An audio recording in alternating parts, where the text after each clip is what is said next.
Yo les gars, c'est la team JDA. Aujourd'hui on se retrouve pour une nouvelle vidéo Mercato. Comme vous le savez, il y en a une toutes les semaines.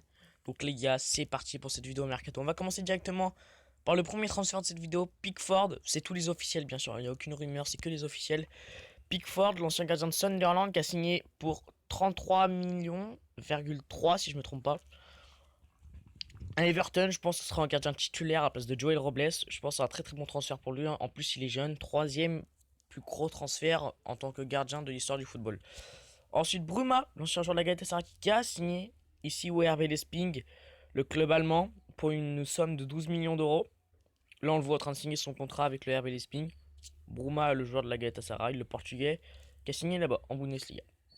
Ensuite, Olivier Marcal, le joueur qui était prêté par Porto à l'Enfant Guingamp cette saison, le défenseur gauche brésilien qui a signé pour 4 millions, un truc dans le genre, si je me trompe pas, attendez. Ouais, 4,5 millions, c'est bien ça. 4,5 millions à l'OL.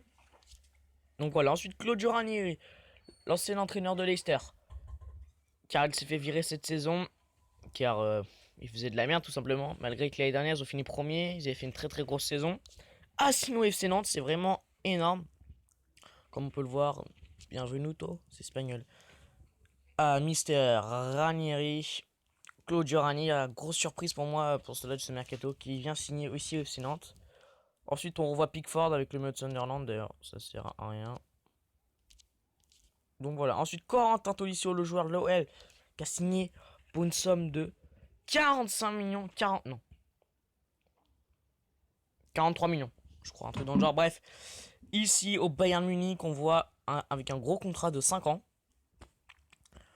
C'est vraiment... En plus, il n'y avait aucune rumeur, c'est sorti comme ça, boum, d'un coup. Donc voilà, je pense que c'est bien pour lui, surtout comme ils ont dit les représentants du Bayern Munich, qu'il était là pour remplacer Xabi Alonso, qui est parti à la retraite, donc on verra.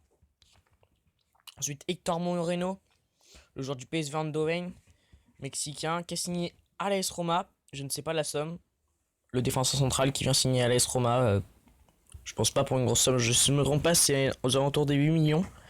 Donc voilà, ensuite André Silva, le joueur du FC Porto, la jeune pépite du FC Porto, qui a signé pour, si je me trompe pas, 38 millions au Milan AC.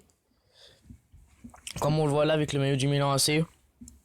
Très grosse somme, en plus il est jeune, en plus la Chine est arrivée, un président chinois est arrivé au Milan AC, donc je pense que c'est très très bien pour lui. Surtout qu'il n'y a personne en attaque du côté du Milan AC. Bon, il y a Carlos Bacca, mais il a fait une très très mauvaise saison. Donc voilà, ensuite Mathieu Valbuena, comme vous le savez tous, a signé au Fenerbahçe pour seulement 4 millions, ce qui est très très peu. Car il est en fin de carrière, il a signé au Fenerbahçe, 32 ans, comme on le voit, milieu offensif français, 52 sélections d'ailleurs. Qui n'est plus sélectionné depuis la sextape. Et voilà, je pense que c'est très bien pour lui, surtout que l'OL il était très bon, il aurait peut-être dû rester pour moi. Merde, il aurait peut-être dû rester, mais bon, après il fait ce qu'il veut. Donc voilà, ensuite Abbiati, la légende du Milan AC, lui il est pas parti, il a pris sa retraite, comme on le sait, l'année dernière si je me trompe pas. Et là maintenant il fait partie du staff technique du Milan AC. Il entraîne les gardiens je pense, un truc dans le genre, donc voilà. Ensuite Ibrahimovic, qu'on sait tous, c'est bon, il a plus de contrat avec Manchester United, il en a agent libre, tous les clubs peuvent le recruter, même si je pense pas qu'il va aller au Danemark, un truc dans le genre, non, logiquement il va au championnat des MLS je pense. Et pour finir cette vidéo, Ruben Semedo, le joueur du Sporting Club Portugal, qui va signer à Villarreal. Et je pense que c'est bien pour lui car déjà il n'y a pas de concurrence en défense centrale du côté de Villarreal. Et Villarreal joue les grosses compétitions. Bah pas les grosses mais l'Europa League encore ça passe. Donc voilà, j'espère que cette vidéo Mercato 2 vous aurez aimé quoi. Si vous avez aimé, n'hésitez pas à liker, abonnez-vous surtout, c'est ça le plus important. On se retrouve pour une prochaine vidéo. Ah oui, et il y aura une vidéo Mercato toutes les semaines. On se retrouve pour une prochaine vidéo. Bye bye.